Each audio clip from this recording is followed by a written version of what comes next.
Welcome back to the Develop Yourself podcast, where we teach you everything you need to land your first job as a software developer by developing yourself, your skills, your network, your habits, and more. I'm one of your co-hosts, Peter Elbaum, and today we're talking about the biggest gift that learning to code has given me.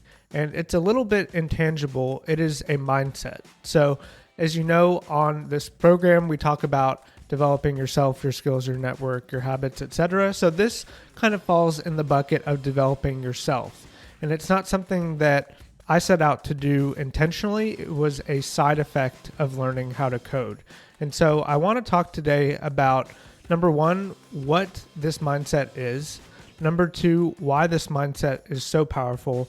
And number three, how to develop this mindset. So let's go ahead and get into it. So I could tell you about this mindset directly, but I think it's actually best illustrated through a story. And so I'm going to tell you a brief story.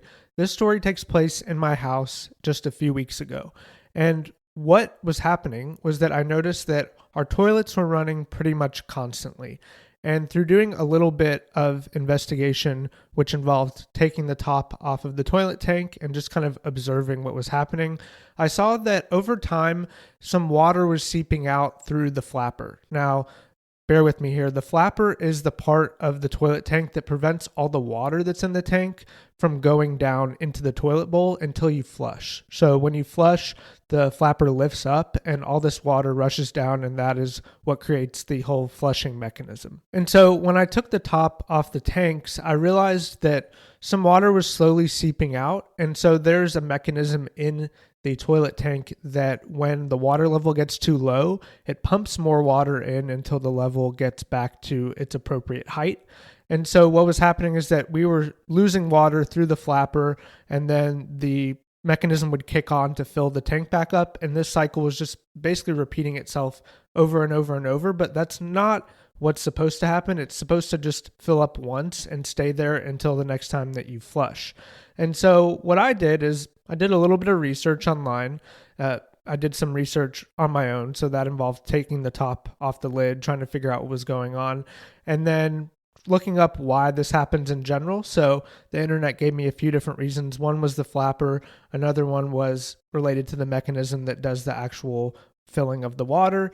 And so based on what my options were, I determined that it was actually the flapper. I felt like the seal wasn't very good. And I realized through looking at the actual flapper, what had happened was that we had shut our water off over part of the summer while we were gone. So we tend to leave for a little while in the summer, and I'm in the habit of shutting the water off in the house when we're gone. And being in an environment where there wasn't water in the tank had warped the flappers. And so the seal wasn't very good and the water was leaking through. And so what I decided to do was replace the flappers. I thought that would be a pretty good way of solving the problem.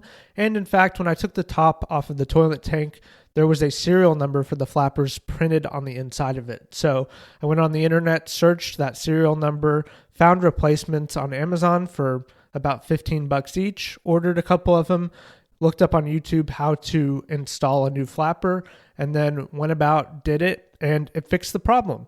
And that was pretty gratifying. And I realize this may be a little bit anticlimactic for you. It's kind of like, okay, so what? What's the big deal? But I think this is important, and I'm trying to illustrate a point here. And the point is that coding, in my opinion, gives you the confidence to figure things out, but not just in code, in everyday life. And this is something that I never would have even tried to do 6 or 7 years ago before I became a software engineer.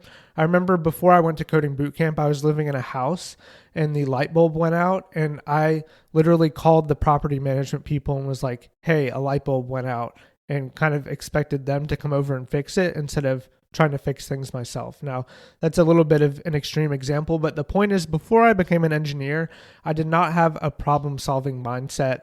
And so this mindset I call the engineering mindset. That's what my first programming teacher called it. I also like to encapsulate it in this phrase, which is something that I heard from Ali Abdal, who's a YouTuber that I've mentioned on the podcast before. And he says that everything is figure outable. And so that's basically a good way of encapsulating this mindset, that everything that is known, someone else has already figured out. And probably all you have to do is do some research and find out where the knowledge is, and you can kind of teach yourself anything. And you can also really solve your own problems, whether it be in code or in life. Coding gives you that confidence. But you may be asking yourself, why is this? Why does coding specifically give you this kind of confidence? What is it about learning to code? And I think it's that in coding, you go through this process many, many times of a topic or a project you need to do being basically completely inscrutable to you, and then going through this journey of figuring out what you need to do to get your project to work or to solve your particular problem. And this happens at a lot of different levels throughout the process of learning to code. I think probably the biggest, most obvious one is websites in general. Most people don't really know how websites work.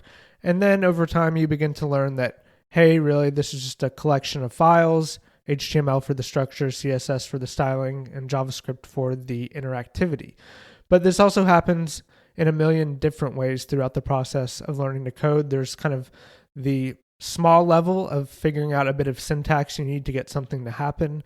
And there's also all the way up to learning whole frameworks. I think one could say that the experience of being an engineer is nothing but being in over your head and then gradually discovering how something works and what you need to do in order to solve your own problem. This is why becoming a software engineer gives you this confidence, is because you just do it over and over and over again, where you have to figure stuff out. And it's also why co-host Aaron and I have been hammering this process over results thing so much, is because this is basically the life of an engineer. It is frustrating at times, but the essence of being a software engineer is not knowing how something works and then having to figure it out. And a big part of this job is just figuring stuff out on your own. And that's why we're talking about process over results so much, is because we've had a few experiences in working with people where the process has been frustrating and discouraging for people. And I totally get that. It is kind of inherently frustrating. But if you're not enjoying the process at all, then the odds of actually persisting through it to become an engineer or whatever the thing happens to be is low. And in general, I wouldn't recommend in all of life, not just in software engineering, that you push through something that's miserable for a kind of one day, someday outcome that may never come. I think life is a lot better in general if you're enjoying the process of where you're going and not just kind of setting your hopes on something that may never come. I'm not a perfect model of embracing process over results, but I do think becoming a software engineer has forced me to get better at that. And so I'll give you another quick example of how I'm trying to implement this mindset in my everyday life. And that is that I've been interested for a while in stand-up comedy, and I'm actually taking a stand-up comedy class right now. But the thing about stand-up is, like a lot of things, it's a craft. It takes time and effort to get good at it. And so I've basically accepted that I'm not going to be good right away. That the first few times I get on stage, I'm probably going to bomb. I don't expect to make people laugh. And I think that I'm going to have to take an iterative approach and be honest about where my skills are at and commit to working at the craft and getting better at it, and not just expecting to slay the first time I get out there. But the thing is, I'm really enjoying the process. I've been consuming comedy specials on Netflix and HBO more as a student now, trying to figure out why things are funny, trying to figure out some of the techniques that professional comedians are using, trying to see what the structure of their jokes are, trying to figure out how they're using the tools in the tool belt in order to get the laugh. And that's been really interesting for me, seeing how things work, seeing how things come together. Again, I think this mindset I learned to embrace through becoming a software engineer, but I don't think you need to be a coder in order to see the value in this. And so I think no matter what you do, again, I'm talking about comedy, but it really could be anything. No matter what you're doing, you can embrace the process and enjoy yourself along the way, and not just tell yourself that you'll be happy when you get to where you want to go. Okay, to wrap up, let's talk about how to develop this mindset. I have 3 different things I want to talk about, and the first is to be curious. I think curiosity is really at the heart of developing this mindset of seeing that everything is figure outable, because when you begin to understand that there are things out there you don't understand how they work, but you could understand how they work, I think that tends to inspire an idea, at least in myself, of wanting to know how things work and why they are the way they are. and trusting that the information is out there somewhere, that I'll be able to understand it if I just persist. And so I think just look around in your everyday life, begin to ask yourself why things are the way they are and how things work. So, for example, how does the toaster know when something is toasted enough? How does the mechanism work that pushes the toast up out of the toaster? Or Wi-Fi, for example. How is it that my computer is able to connect to a network of other computers without being plugged into it? Like, how does actual Wi-Fi work? I think it's an amazing thing that we tend to take for granted every day. There's all this technology around us. How does it actually function? Or something like a car engine. I realized not too long ago that I have no idea how my car actually runs. And I think the internal combustion engine is one of the most amazing things to come about over the last, say, 150 years. But I realized, you hear all these things like fuel injection and carburetor and, all those kind of things related to car engines. I realized I have no idea how it actually works. And so I looked up a YouTube video that I'll link below. And I was just blown away about how it actually functions and realized that there's all this amazing stuff out there that's just running that I don't question. And so I think the first step in developing this everything is figure outable mindset is to be curious and try and figure out how things work. A second strategy for developing this mindset is to go deep. So anyone that's learned to code, I think, has had this experience where you really get down a rabbit hole in something and you can get super absorbed by trying to solve a problem. Maybe you've had this experience if you've gotten really into a book or a show where time seems to pass really quickly. Like you get into whatever you're doing and just hours go by because you're so absorbed in it. This doesn't necessarily have to be code, but I think it tends to happen in code where you can really get into trying to solve a problem and the time just flies by. And it's a super pleasurable experience. I think some people call it flow. So I would just say try and get into those states, figure out what the things are for you that you're already interested in, and begin to practice this mentality of trying to go deep into something, not only being curious about how it works, but then trying to get your hands dirty and figuring out why it is the way it is. Again, you can do this with a lot of things. I talked about comedy. I talked about fixing my toilets.